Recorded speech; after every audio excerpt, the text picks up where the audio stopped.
दोस्तों, हम आज बात करने वाले हैं एक ऐसे केस के बारे में जिसके बारे में आपने ज़रूर सुना होगा। Arushi murder mystery. 2008 में नोएडा के एक फ्लाइट से उठी एक खबर ने पूरे देश को हिला के रख दिया।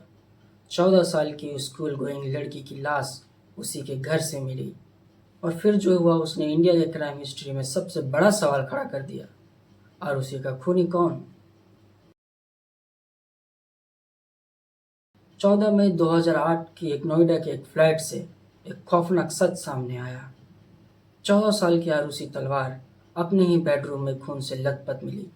उसका गला रेता गया था और उसके कमर से नीचे उसके चादर से ढक दिया गया था।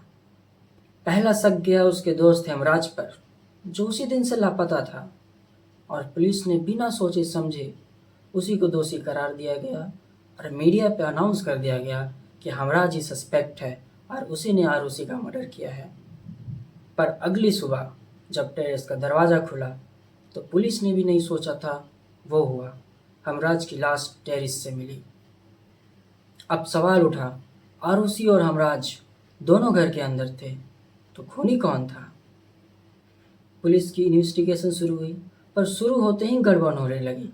क्राइम सीन को प्रॉपरली सिक्योर नहीं किया गया था, जिसकी वजह से रिपोर्टर्स और नेबर्स फियरली आ जा रहे थे, जिसके वजह से एविडेंस के साथ छेड़छाड़ हुई और फिर केस में देरी होने लगी। पुलिस ने थ्योरी बनाई कि हो सके कुछ सर्वेंट्स ने मिलकर आरुषि और हेमराज का मर्डर किया हो, लेकिन जब सर्वेंट्स के खिलाफ इन्वेस्टिगेशन शुरू हुई तो कोई भी पुख्ता सबूत नहीं मिला, क्योंकि शुरू में ही क्राइम सीन को प्रॉपरली सिक्योर नहीं किया गया था। इसके बाद इन्वेस्टिगेशन ने एक शॉकिंग टर्न लिया। पेरेंट्स के ऊपर सवाल।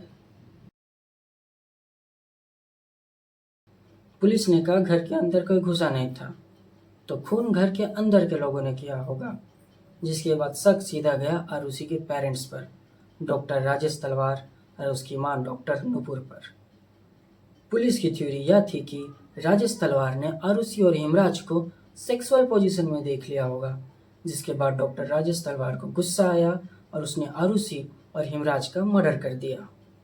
यह थ्योरी मीडिया में आती एक सेंसेशनेबल न्यूज़ बन गई, लेकिन इस बात का कभी कोई डायरेक्ट एविडेंस ही नहीं मिला कि ऐसा हो सकता है।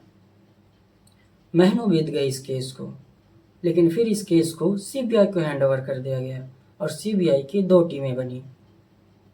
पहली टीम ने कहा पेरेंट्स इनोसेंट है, सर्वेंट्स ने मर्डर किया होगा, पर दूसरी टीम ने कहा सर्वेंट्स के खिलाफ कोई एविडेंस ही नहीं है, तो हो सके पेरेंट्स ही गिल्टी हो और उन्होंने ही मर्डर किया होगा। 2009 और 2010 के बीच इन्वेस्टिगेशन घूमती रही। साइंटिफिक टेस्ट, नार्को एनालिसिस सब किया गया, लेकिन सच सामने नहीं आया। सबसे बड़ा सवाल वही रहा, आरुषि का मर्डर घर के अंदर हुआ। टेरेस का दरवाज़ा अंदर से बंद था, तो खूनी आरुषि का मर्डर करके घर के बाहर गया कैसे? 2013 में गाजियाबाद के सीबीआई कोर्ट ने पेरेंट्स को ही गिल्टी करार दिया, क्योंकि थ्योरी बेसिस और कुछ एविडेंस पर यही सामने आ रहा था कि राजेश तलवार ने ही आरुषि का मर्डर किया हो।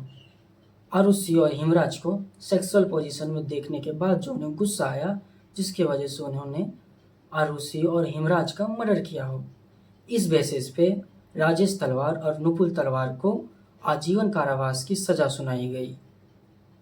यह फैसला भी एकदम शॉकिंग था, क्योंकि डायरेक्ट एविडेंस अभी तक तो था ही नहीं। यह फैसला या फिर यह सज़ा सिर्फ थ्योरी बेसिस और कुछ एविडेंस पे ही सुनाई गई थी। 2017 में इलाहाबाद हाई कोर्ट ने तलवार कपल्स को इनोसेंट करार दिया। इलाहाबाद हाई कोर्ट ने कहा नोएडा पुलिस और सीबीआई अपने थ्योरी को प्रूफ नहीं कर पाई, जिसके वजह से पेरेंट्स को रिलीज कर दिया गया। असली सवाल अभी भी वही रहा, अगर पेरेंट्स इनोसेंट थे, सर्वेंट के खिलाफ कोई प्रूफ नहीं था, तो आरुषि और हिमराज का कातिल कौन था? आरुषि मर्डर मिस्ट्री आज भी अनसॉल्व है और इस केस ने पुलिस की वर्किंग, फोरेंसिक और मीडिया ट्रायल्स पर बड़े सवाल उठाए थे। एक बेटी, एक फैमिली, एक देश, इस केस में सब जुड़ गया था, लेकिन आज भी सच्चाई धुंधली है। आरुषि की मौत ने हमेशा के लिए एक कहानी लिख दी है, जिस कहानी का अंत शायद ही कभी हो। आपको क्या लगता है दोस्तों, आरुषि और हिमराज का मर्डर कौन था, उसके पेरेंट्स या उसके सर्वेंट्स?